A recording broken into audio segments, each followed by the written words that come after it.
दोस्तों, गुफ्तगू चैनल में एक बार फिर मैं आपका स्वागत करता हूं। उम्मीद करता हूं कि आपको इस चैनल की कहानियां बहुत पसंद आ रही होंगी। और अगर आपने अभी तक हमारे चैनल को सब्सक्राइब नहीं किया है तो आपसे रिक्वेस्ट करूंगा कि हमारे चैनल को जरूर सब्सक्राइब करें। आज मैं जिस कहानी को आपको सुनाने जा रहा हूं उस कहानी का नाम है विद्रोही। लेखक मुंशी प्रेमचंद। वाचन मोहम्मद कुलरेज नूर। आज 10 साल से जब्त कर रहा हूं। अपने इस नन्हे से हृदय में अग्नि का दहकता हुआ कुंड छिपाए बैठा हूं। संसार में कहीं शांति होगी, कहीं सैर तमाशे होंगे, कहीं मनोरंजन की वस्तुएं होंगी। मेरे लिए तो अब यही अग्नि राशि है और कुछ नहीं। जीवन की सारी अभिलाषाएं इसी में जलकर राख हो गई। किससे अपनी मनोव्यथा कहूं? फायदा ही क्या? जिसके भाग्य में रुदन अनंत रुदन हो, उसका मर जाना ही अच्छा। मैंने पहली बार तारा को उस वक्त देखा जब मेरी उम्र 10 साल की थी। मेरे पिता आगरे के एक अच्छे डॉक्टर थे। लखनऊ में मेरे एक चचा रहते थे। उन्होंने वकालत में काफी धन कमाया था। मैं उन दिनों चचा ही के साथ रहता था। चचा की कोई संतान ना थी, इसलिए मैं ही उनका वारिस था। चचा और चची दोनों मुझे अपना पुत्र समझते थे। मेरी माता बचपन में ही सिधार चुकी थी। मातृ स्नेह का जो कुछ प्रसाद मुझे मिला वह चची जी ही की भिक्षा थी। वही भिक्षा मेरे उस मात्र प्रेम से वंचित बालपन की सारी विभूति थी। चचा साहब के पड़ोस में हमारी बिरादरी के एक बाबू साहब और रहते थे। वो रेलवे विभाग में किसी अच्छे ओहदे पे थे। 250 रुपए पाते थे। नाम था विमल चंद्र। तारा उन्हीं की पुत्री थी। उस वक्त उसकी उम्र 5 साल की होगी। बचपन का वो दिन आज भी आंखों के सामने है, जब तारा एक फ्रॉक पहने, बालों में गुलाब का फूल गूंथे हुए मेरे सामने आकर खड़ी हो गई। कह नहीं सकता क्यों मैं उसे देखकर झेप सा गया। मुझे वो देव कन्या सी मालूम हुई, जो उषा काल के सौरभ और प्रकाश से रंजित आकाश से उतर आई हो। उस दिन से तारा अक्सर मेरे घर आती। उसके घर में खेलने की जगह ना थी। चचा साहब के घर के सामने लंबा चौड़ा मैदान था। वहीं वो खेला करती। धीरे धीरे मैं भी उससे मानूस हो गया। जब मैं स्कूल से लौटता तो तारा दौड़कर मेरे हाथों से किताबों का बस्ता ले लेती। जब मैं स्कूल जाने के लिए गाड़ी पर बैठता तो वो भी आकर मेरे साथ बैठ जाती। एक दिन उसके सामने चची ने चचा जी से कहा, तारा को मैं अपनी बहू बनाऊंगी। क्यों कृष्णा, तो तारा से ब्याह करेगा? मैं मारे शर्म के बाहर भाग गया, लेकिन तारा वहीं खड़ी रही, मानो चची ने उसे मिठाई देने को बुलाया हो। उस दिन से चचा और चची में अक्सर यही चर्चा होती, कभी सलाह के ढंग से, कभी मजाक के ढंग से। उस अवसर पर मैं तो शर्माकर बाहर भाग जाता था, पर तारा खुश होती थी। दोनों परिवारों में इतना घराव था कि इस संबंध का हो जाना कोई असाधारण बात ना थी। तारा के माता पिता को तो इसका पूरा विश्वास था कि तारा से मेरा विवाह होगा। जब मैं उनके घर जाता तो मेरी बड़ी आवभगत होती। तारा की माँ उसे मेरे साथ छोड़कर किसी बहाने से टल जाती थी। किसी को अब इसमें शक ना था कि तारा ही मेरी हृदयेश्वरी होगी। एक दिन उस सरला ने मिट्टी का एक घरौंदा बनाया। मेरे मकान के सामने नीम का पेड़ था। उसी की छां में वो घरौंदा तैयार हुआ। उसमें कई जरा जरा से कमरे थे, कई मिट्टी के बर्तन, एक नन्ही सी चारपाई थी। मैंने जाकर देखा तो तारा घरौंदा बनाने में तन्मय हो रही थी। मुझे देखते ही दौड़कर मेरे पास आई और बोली, कृष्णा, चलो हमारा घर देखो, मैंने अभी बनाया है। घरौंदा देखा तो हंसकर बोला, इसमें कौन रहेगा तारा? तारा ने ऐसा मुंह बनाया मानो ये व्यर्थ का प्रश्न था। बोली, क्यों, हम और तुम कहाँ रहेंगे? जब हमारा तुम्हारा विवाह हो जाएगा तो हम लोग इसी घर में रहेंगे। वो देखो, तुम्हारी बैठक है, तुम यहीं बैठकर पढ़ोगे। दूसरा कमरा मेरा है, इसमें बैठकर मैं गुड़िया खेलूंगी। मैंने हंसी करके कहा, क्यों, क्या मैं सारी उम्र पढ़ता ही रहूंगा और तुम हमेशा गुड़िया ही खेलती रहोगी? तारा ने मेरी तरफ इस ढंग से देखा जैसे मेरी बात नहीं समझी। पगली जानती थी कि जिंदगी खेलने और हंसने ही के लिए है। ये ना जानती थी कि एक दिन हवा का एक झोंका आएगा और इस घरौंदे को उड़ा ले जाएगा, और इसी के साथ हम दोनों भी कहीं से कहीं जा उड़ेंगे। इसके बाद मैं पिताजी के पास चला आया और कई साल पढ़ता रहा।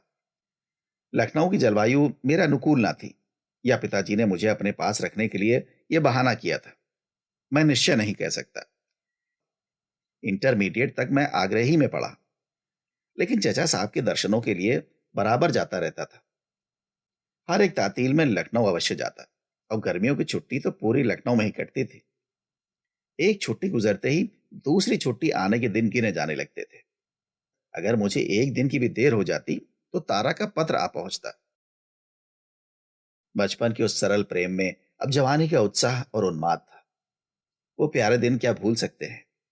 वही मधुर स्मृतियां अब इस जीवन का सर्वस्व हैं। हम दोनों रात को सबकी नजरें बचाकर मिलते और हवाई किले बनाते। इससे कोई ये ना समझे कि हमारे मन में पाप था, कदापि नहीं। हमारे बीच में एक भी ऐसा शब्द, एक भी ऐसा संकेत ना आने पाता जो हम दूसरों के सामने ना कर सकते, जो उचित सीमा के बाहर होते। ये केवल वो संकोच था जो इस अवस्था में हुआ करता है। शादी हो जाने के बाद भी तो कुछ दिनों तक स्त्री और पुरुष बड़ों के सामने बातें करते लजाते हैं। हाँ, जो अंग्रेजी सभ्यता के उपासक हैं, उनकी बात मैं नहीं चलाता। वो तो बड़ों के सामने आलिंगन और चुम्बन तक करते हैं। हमारी मुलाकातें दोस्तों की मुलाकातें होती थी।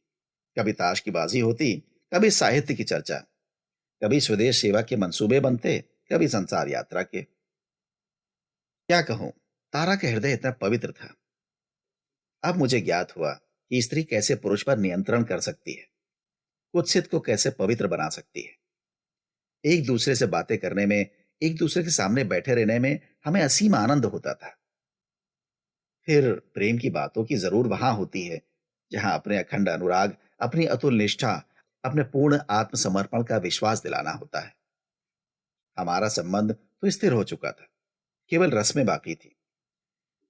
वो मुझे अपना पति समझती थी, मैं उसे अपनी पत्नी समझता था। ठाकुर जी का भोग लगाने से पहले थाल के पदार्थों में कौन हाथ लगा सकता है। हम दोनों में कभी कभी लड़ाई भी होती थी, और कई कई दिनों तक बातचीत की नौबत ना आती। लेकिन जाति कोई करे, मनाना उसी को पड़ता था। मैं जरा सी बात पर तिनक जाता था। वो हंसमुख थी, बहुत ही सहनशील, लेकिन उसके साथ ही माननी भी परले सिरे की। मुझे खिलाकर भी खुद ना खाती, मुझे हंसाकर भी खुद ना हंसती। इंटरमीडिएट पास होते ही मुझे फौज में एक जगह मिल गई। उस विभाग के अफसरों में पिताजी का बड़ा मान था। मैं सार्जेंट हो गया, और सौभाग्य से लखनऊ ही में मेरी नियुक्ति हुई। मुंह मांगी मुराद पूरी हुई। मगर विधिवाम कुछ और ही षड्यंत्र रच रहा था। मैं तो इस ख्याल में मगन था कि कुछ दिनों में तारा मेरी होगी। उधर एक दूसरा ही गुल खिल गया।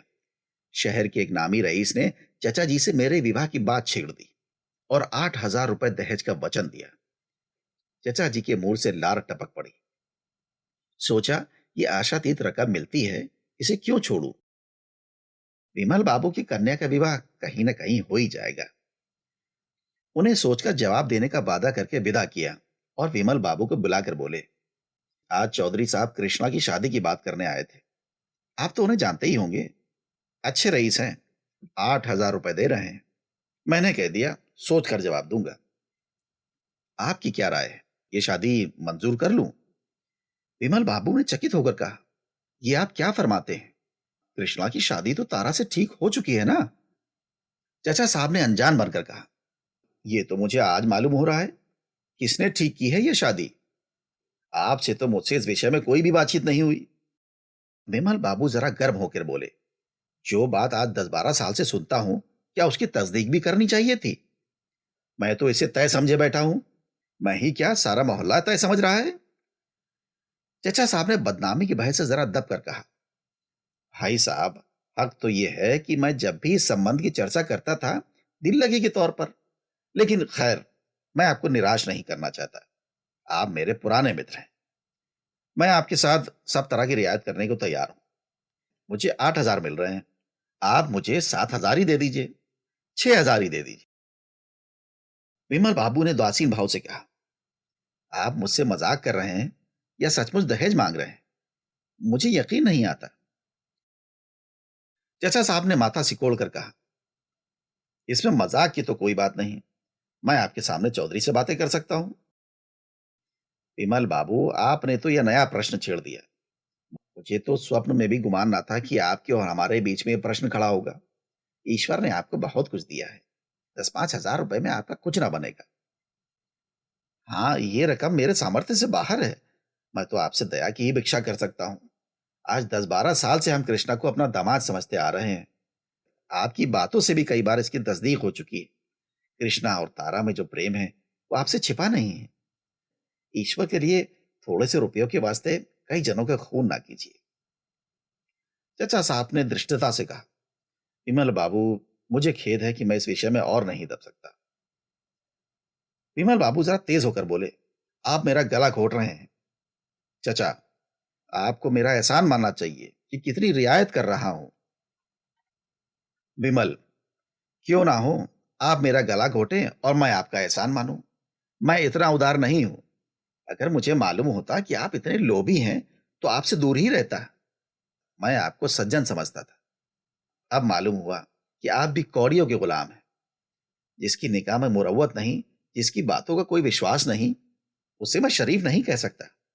आपको इख्तियार है, कृष्णा बाबू की शादी जहां चाहे करें, लेकिन आपको हाथ ना मलना पड़े तो कहिएगा। तारा का विवाह तो कहीं ना कहीं हो ही जाएगा, और ईश्वर ने चाहा तो किसी अच्छे ही घर में होगा। संसार में सज्जनों का अभाव नहीं है, मगर आपके हाथ अपयश के सिवा और कुछ ना लगेगा। चचा साहब ने त्योरियां चढ़ाकर कहा, अगर आप मेरे घर में ना होते तो इस अपमान का कुछ जवाब देता। विमल बाबू ने छड़ी उठा ली और कमरे से बाहर जाते हुए कहा, आप मुझे क्या जवाब देंगे? आप जवाब देने के योग्य ही नहीं है। उसी दिन शाम को जब मैं बैरक से आया और जलपान करके विमल बाबू के घर जाने लगा, तो चची ने कहा, कहाँ जाते हो? विमल बाबू से और तुम्हारे चचा जी से आज एक झड़प हो गई। मैंने ठिठक कर ताज्जुब के साथ कहा, झड़प हो गई? किस बात पर? चची ने सारा का सारा वृतांत कह सुनाया, और विमल को जितने काले रंगों में रंग सकी रंगा। तुमसे क्या कहूं बेटा, ऐसा मुंहफट तो आदमी देखा ही नहीं। हजारों ही गालियां दी, लड़ने पर आबादा हो गया। मैंने 1 मिनट तक सन्नाटे में खड़े रहकर कहा, अच्छी बात है, वहां ना जाऊंगा, बैरक जा रहा हूं। चची बहुत रोई चिल्लाई, पर मैं एक क्षण भी ना ठहरा। ऐसा जान पड़ता था जैसे कोई मेरे हृदय में भाले भोंक रहा है। घर से बैरक तक पैदल चलने में शायद मुझे 10 मिनट से ज्यादा ना लगे होंगे। बार बार जी झुंझुलाता था, चचा साहब पर नहीं, विमल बाबू पर भी नहीं, केवल अपने ऊपर। क्यों मुझ में इतनी हिम्मत नहीं है कि जाकर चचा साहब से कह दूं, कोई लाख रुपए भी दे तो शादी ना करूंगा। मैं क्यों इतना डरपोक, इतना तेजहीन, इतना दब्बू हो गया? इसी क्रोध में मैंने पिताजी को एक पत्र लिखा, और वो सारा वृत्तांत सुनाने के बाद अंत में लिखा, मैंने निश्चय कर लिया है कि और कहीं शादी ना करूंगा, चाहे मुझे आपकी अवज्ञा ही क्यों ना करनी पड़े। उस आवेश में ना जाने क्या क्या लिख दिया, अब याद भी नहीं। इतना ही याद है कि 10-12 पन्ने 10 मिनट में लिख डाले थे। संभव होता तो मैं सारी बातें तार से भेजता। 3 दिन मैंने बड़ी व्यग्रता के साथ काटे। उसका केवल अनुमान किया जा सकता है। सोचता, तारा हमें अपने मन में कितना नीच समझ रही होगी। कई बार जी में आया कि चलकर उसके पैरों पर गिर पड़ूं और कहूं, देवी, मेरा अपराध क्षमा करो। चचा साहब के कठोर व्यवहार की परवाह ना करो। मैं तुम्हारा था और तुम्हारा हूं। चचा साहब मुझसे बिगड़ जाएं, पिताजी घर से निकाल दें, मुझे किसी की परवाह नहीं, लेकिन तुम्हें खोकर मेरा जीवन ही खो जाएगा। तीसरे दिन पत्र का जवाब आया। रही सही आशा भी टूट गई। वही जवाब था जिसकी मुझे शंका थी। लिखा था, भाई साहब मेरे पूज्य हैं। उन्होंने जो निश्चय किया है उसके विरुद्ध मैं एक शब्द भी मुंह से नहीं निकाल सकता, और तुम्हारे लिए भी यही उचित है कि उन्हें नाराज ना करो। मैंने उस पत्र को फाड़कर पैरों से कुचल दिया और उसी वक्त विमल बाबू के घर चला। आह, उस वक्त अगर कोई मेरा रास्ता रोक लेता, मुझे धमकाता कि उधर मत जाओ, तो मैं विमल बाबू के पास जाकर ही दम लेता, और आज मेरा जीवन कुछ और ही होता। पर वहां मना करने वाला कौन बैठा था? कुछ दूर चलकर हिम्मत हार बैठा, लौट पड़ा। कह नहीं सकता क्या सोचकर लौटा। चचा साहब की अप्रसन्नता का मुझे रत्ती भर भी भय ना था। उनकी अब मेरे दिल में जरा भी इज्जत ना थी। मैं उनकी सारी संपत्ति को ठुकरा देने को तैयार था। पिताजी के नाराज हो जाने का भी डर ना था। संकोच केवल ये था, कौन मुंह लेकर जाऊं? आखिर मैं उन्हीं चचा का भतीजा तो हूं। विमल बाबू मुझसे मुखातिब ना हुए, या जाते ही जाते दुत्कार दिया, तो मेरे लिए डूब मरने के सिवा और क्या रह जाएगा? सबसे बड़ी शंका यह थी कि कहीं तारा ही मेरा तिरस्कार कर बैठे तो मेरी क्या गति होगी। हाय, आदह तारा, निष्ठुर तारा, अबोधा तारा, अगर तूने उस वक्त दो शब्द लिखकर मुझे तसल्ली दे दी होती तो आज मेरा जीवन कितना सुखमय होता। तेरे मौन ने मुझे मटिया मेट कर दिया, सदा के लिए। आह, सदा के लिए। 3 दिन फिर मैंने अंगारों पर लोट लोट कर काटे। ठान लिया था कि अब किसी से ना मिलूंगा। सारा संसार मुझे अपना शत्रु सा दिखता था। तारा पर भी क्रोध आता था। चचा साहब की तो सूरत से मुझे घृणा हो गई थी। मगर तीसरे दिन शाम को चचा जी का रुक्का पहुंचा, मुझसे आकर मिल जाओ। जी मैं तो आया, लिख दूं, मेरा आपसे कोई संबंध नहीं, आप समझ लीजिए मैं मर गया। मगर फिर उनके स्नेह और उपकारों की याद आ गई। खरी खरी सुनाने का भी अच्छा अवसर मिल रहा था। हृदय में युद्ध का नशा और जोश भरे हुए मैं चचा जी की सेवा में पहुंच गया। चचा जी ने मुझे सिर से पैर तक देखकर कहा कि आजकल तुम्हारी तबीयत अच्छी नहीं है। आज राय साहब सीताराम तशरीफ लाए थे, तुमसे कुछ बातें करना चाहते हैं। कल सवेरे मौका मिले तो चले आना, या तुम्हें लौटने की जल्दी ना हो तो मैं इसी वक्त बुला भेजूं। मैं तो समझ गया कि ये राय साहब कौन है, लेकिन अनजान बनकर बोला, ये राय साहब कौन है, मेरा तो उनसे परिचय नहीं है। चाचा जी ने लापरवाही से कहा, अजी ये वही महाशय हैं जो तुम्हारे ब्याह के लिए घेरे हुए हैं। शहर के रईस और कुलीन आदमी हैं। लड़की भी बहुत अच्छी है, कम से कम तारा से कई गुनी अच्छी। मैंने हाँ कर लिया है। तुम्हें भी जो बातें पूछनी हो उनसे पूछ लो। मैंने आवेश में उमड़ते हुए तूफान को रोक कर कहा, आपने नाहक हाँ की, मैं अपना विवाह नहीं करना चाहता। चचा जी ने मेरी तरफ आंखें फाड़ कर कहा, क्यों? मैंने उसी निर्भीकता से जवाब दिया, इसलिए कि मैं इस विषय में स्वाधीन रहना चाहता हूं। चचा साहब ने जरा नर्म होकर कहा, मैं अपनी बात दे चुका हूं, क्या तुम्हें इसका कुछ ख्याल नहीं है? मैंने उद्दंडता से जवाब दिया, जो बात पैसों पर बिकती है उसके लिए मैं अपनी जिंदगी नहीं खराब कर सकता। चचा साहब ने गंभीर भाव से कहा, यह तुम्हारा आखिरी फैसला है? जी हाँ, आखिरी। पछताना पड़ेगा। आप इसकी चिंता ना करें, आपको कष्ट देने ना आऊंगा। अच्छी बात है। ये कहकर वो उठे और अंदर चले गए। मैं कमरे से निकला और बैरक की तरफ चला। सारी पृथ्वी चक्कर खा रही थी। आसमान नाच रहा था और मेरी देह हवा में उड़ी जाती थी। मालूम होता था पैरों के नीचे जमीन है ही नहीं। बैरक में पहुंच के मैं पलंग पर लेट गया और फूट फूट कर रोने लगा। माँ बाप, चाचा चाची, धन दौलत, सब कुछ होते हुए भी मैं अनाथ था। उफ, कितना निर्दय आघात था। सवेरे हमारे रेजिमेंट को देहरादून जाने का हुक्म हुआ। मुझे आंखें से मिल गई। अब लखनऊ काटे खाता था। उसके गली कूचों तक से घृणा हो गई थी। एक बार जी में आया, चलकर तारा से मिल लूं, मगर फिर वही शंका हुई, कहीं वो मुखातिब ना हुई तो। विमल बाबू इस दशा में भी मुझसे उतना ही स्नेह दिखाएंगे जितना अब तक के दिखाते आए हैं, इसका मैं निश्चय ना कर सका। पहले मैं एक धनी परिवार का दीपक था, अब एक अनाथ युवक जिसे मजूरी के सिवा और कोई अवलंब नहीं था। देहरादून में अगर कुछ दिन मैं शांति से रहता तो संभव था मेरा आहत हृदय संभल जाता और मैं विमल बाबू को मना लेता। लेकिन वहां पहुंचे एक सप्ताह भी ना हुआ था कि मुझे तारा का एक पत्र मिल गया। पते को देखकर मेरे हाथ कांपने लगे। समस्त देह में कंपन सा होने लगा। शायद शेर को सामने देखकर मैं इतना भयभीत ना होता। हिम्मत ही ना पड़ती थी कि उसे खोलूं। वही लिखावट थी, वही मोतियों की लड़ी, जिसे देखकर मेरे लोचन तृप्त से हो जाते थे, जिसे चूमता था और हृदय से लगाता था। वही काले अक्षर आज नागिनों से भी ज्यादा डरावने मालूम होते थे। अनुमान कर रहा था कि उसमें क्या लिखा होगा, पर अनुमान की दूर तक दौड़ भी पत्र के विषय तक ना पहुंच सकी। आखिर एक कलेजा मजबूत करके मैंने पत्र खोल डाला।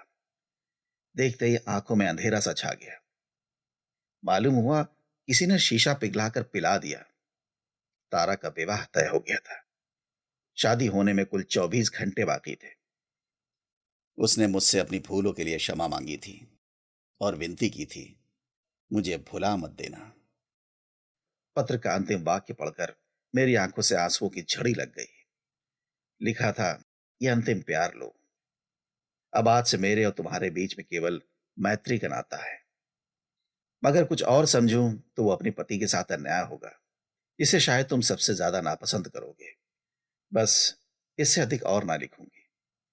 बहुत अच्छा हुआ कि तुम यहां से चले गए। तुम यहां रहते तो तुम्हें भी दुख होता और मुझे भी। मगर प्यारे, अपनी इस अभागिनी तारा को भूल ना जाना। तुमसे यही अंतिम निवेदन है। मैं पत्र को हाथ में लिए लिए लेट गया। मालूम होता था छाती फट जाएगी। भगवान, अब क्या करूं? जब तक मैं लखनऊ पहुंचूंगा, बारात द्वार तक आ चुकी होगी, यह निश्चय था। लेकिन तारा के अंतिम दर्शन करने की प्रबल इच्छा को मैं किसी तरह रोक ना सकता था। वही अब जीवन की अंतिम लालसा थी। मैंने जाकर कमांडिंग ऑफिसर से कहा, मुझे एक बड़े जरूरी काम से लखनऊ जाना है। 3 दिन की छुट्टी चाहता हूं। साहब ने कहा, अभी छुट्टी नहीं मिल सकती। मेरा जाना जरूरी है। तुम नहीं जा सकते। मैं किसी तरह नहीं रुक सकता। तुम किसी तरह नहीं जा सकते। मैंने और अधिक आग्रह ना किया, वहां से चला आया। रात की गाड़ी से लखनऊ जाने का निश्चय कर लिया। कोर्ट मार्शल का अब मुझे जरा भी डर ना था। जब मैं लखनऊ पहुंचा तो शाम हो गई थी। कुछ देर तक मैं प्लेटफॉर्म से दूर खड़ा रहा, खूब अंधेरा हो जाने का इंतजार करता रहा। तब अपनी किस्मत के नाटक का सबसे भीषण कांड देखने चला। बारात द्वार पर आ गई थी। गैस की रोशनी हो रही थी। बाराती लोग जमा थे। हमारे मकान की छत तारा की छत से मिली हुई थी। रास्ता मर्दाने कमरे की बगल से था। चचा साहब शायद कहीं सैर करने गए हुए थे। नौकर चाकर सब बारात की बाहर देख रहे थे। मैं चुपके से जीने पर चढ़ा और छत पर जा पहुंचा। वहां उस वक्त बिल्कुल सन्नाटा था। उसे देखकर मेरा दिल भर आया। हाय, यही वो स्थान है जहां अपने प्रेम के आनंद उठाए थे। यही मैं तारा के साथ बैठकर जिंदगी के मंसूबे बांधता था। यही स्थान मेरी आशाओं का स्वर्ग और मेरे जीवन का तीर्थ था। इस जमीन का एक एक अणु मेरे लिए मधुर स्मृतियों से पवित्र था। पर हाय, मेरे हृदय की भांति आज वो भी उजाड़, सुनसान, अंधेरा था। मैं उसी जमीन से लिपटकर खूब रोया, यहां तक कि हिचकियां बंध गई। काश उस वक्त तारा वहां आ जाती तो मैं उसके चरणों पर सिर रखकर हमेशा के लिए सो जाता। मुझे ऐसा भासित होता था कि तारा की पवित्र आत्मा मेरी दशा पर रो रही है। आज भी तारा यहां जरूर आई होगी। शायद इसी जमीन पर लिपटकर वो भी रोई होगी। उस भूमि से उसके सुगंधित केशों की महक आ रही थी। मैंने जेब से रुमाल निकाला और वहां की धूल जमा करने लगा। एक क्षण में मैंने सारी छत साफ कर डाली और अपनी अभिलाषाओं की इस राख को हाथ में लिए घंटों रोया। यही मेरे प्रेम का पुरस्कार है। यही मेरी उपासना का वरदान है। यही मेरे जीवन की विभूति है। हाय री दुराशा! नीचे विवाह के संस्कार हो रहे थे। ठीक आधी रात के समय वधु मंडप के नीचे आई। अब भावरें होंगी। मैं छत के किनारे चला आया और वो मर्मांतक दृश्य देखने लगा। बस यही मालूम हो रहा था कि कोई हृदय के टुकड़े किए डालता है। आश्चर्य है, मेरी छाती क्यों ना फट गई, मेरी आंखें क्यों ना निकल पड़ी। वो मंडप मेरे लिए एक चिता थी, जिसमें वो सब कुछ जिस पर मेरे जीवन का आधार था, जला जा रहा था। भावरें समाप्त हो गईं तो मैं कोठे से उतरा। अब क्या बाकी था? चिता की राख भी जलमग्न हो चुकी थी। दिल को थामे वेदना से तड़पता हुआ जीने के द्वार तक आया, मगर द्वार बाहर से बंद था। अब क्या हो? उल्टे पांव लौटा। अब तारा के आंगन से होकर गुजरने के सिवा कोई दूसरा रास्ता ना था। मैंने सोचा, इस जमघट में मुझे कौन पहचानता है, निकल जाऊंगा। लेकिन ज्यों ही आंगन में पहुंचा, तारा की माता जी की निगाह पड़ गई। चौंक कर बोली, कौन? कृष्णा बाबू, तुम कब आए? आओ, मेरे कमरे में आओ। तुम्हारे चचा साहब के भय से हमने तुम्हें न्योता नहीं भेजा। तारा प्रातःकाल विदा हो जाएगी। आओ, उससे मिल लो। दिन भर से तुम्हारी रट लगा रखी है। ये कहते हुए उन्होंने मेरा बाजू पकड़ लिया और मुझे खींचते हुए अपने कमरे में ले गई। फिर पूछा, अपने घर से होते हुए आए हो ना? मैंने कहा, मेरा घर यहाँ कहाँ है? क्यों, तुम्हारे चचा साहब नहीं है? हाँ, चचा साहब का घर है। मेरा घर अब कहीं नहीं है। बनने की कभी आशा थी, पर आप लोगों ने वो भी तोड़ दी। हमारा इसमें क्या दोष था भैया? लड़की का ब्याह तो कहीं ना कहीं करना था। तुम्हारे चचा जी ने तो हमें मझधार में छोड़ दिया था, भगवान ही ने उभारा। क्या अभी स्टेशन से चले आ रहे हो? तब तो अभी कुछ खाया भी ना होगा। हाँ, थोड़ा सा जहर लाकर दे दीजिए, मेरे लिए सबसे अच्छी दवा है। वृद्धा विस्मित होकर मुंह ताकने लगी।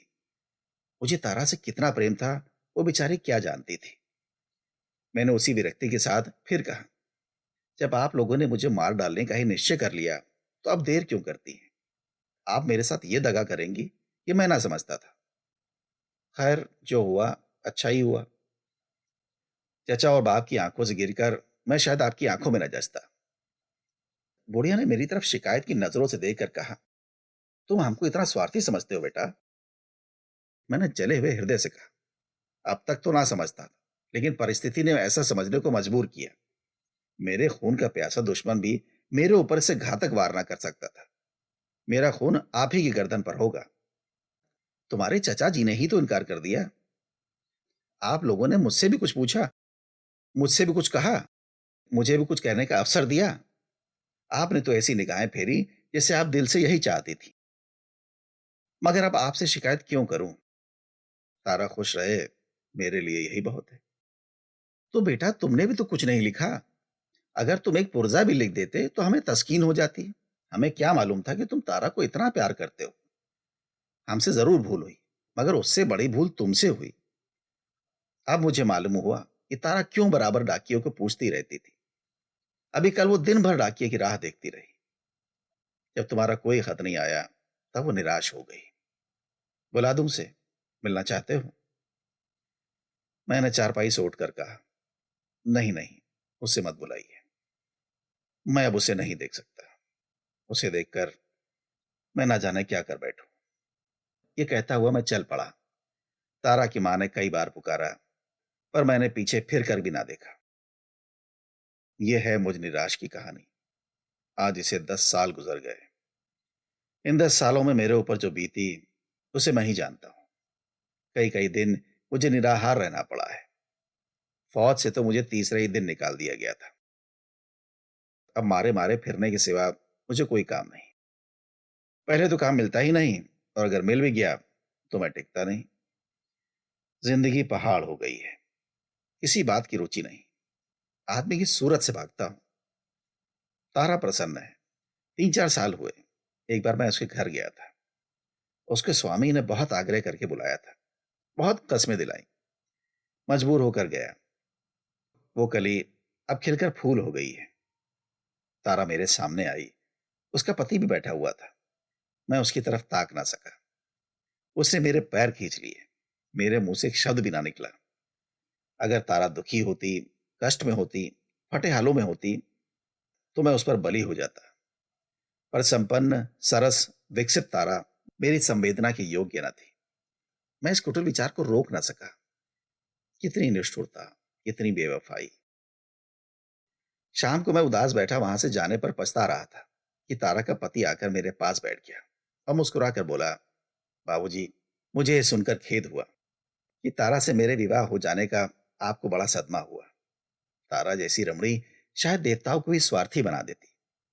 लेकिन मैं आपसे सच कहता हूं, अगर मैं जानता कि आपको उससे इतना प्रेम है, तो मैं हरगिज आपकी राह का कांटा ना बनता। शोक यही है कि मुझे बहुत पीछे मालूम हुआ। तारा मुझसे आपकी प्रेम कथा कह चुकी है। मैंने मुस्कुरा कर कहा, तब तो आपको मेरी सूरत से घृणा होगी। उसने जोश से कहा, इसके प्रतिकूल मैं आपका आभारी हूं। प्रेम का ऐसा पवित्र, ऐसा उज्जवल आदर्श आपने उसके सामने रखा, वो आपको अब भी उसी मोहब्बत से याद करती है। शायद कोई ऐसा दिन नहीं जाता कि आपका जिक्र ना करती हो। आपके प्रेम को अपनी जिंदगी की सबसे प्यारी चीज समझती है। आप शायद समझते हो कि उन दिनों को याद करके उसे दुख होता होगा। बिल्कुल नहीं। वही उसके जीवन की सबसे मधुर स्मृतियां हैं। वो कहती है, मैंने अपने कृष्णा को तुम में पाया है। मेरे लिए इतना ही काफी है।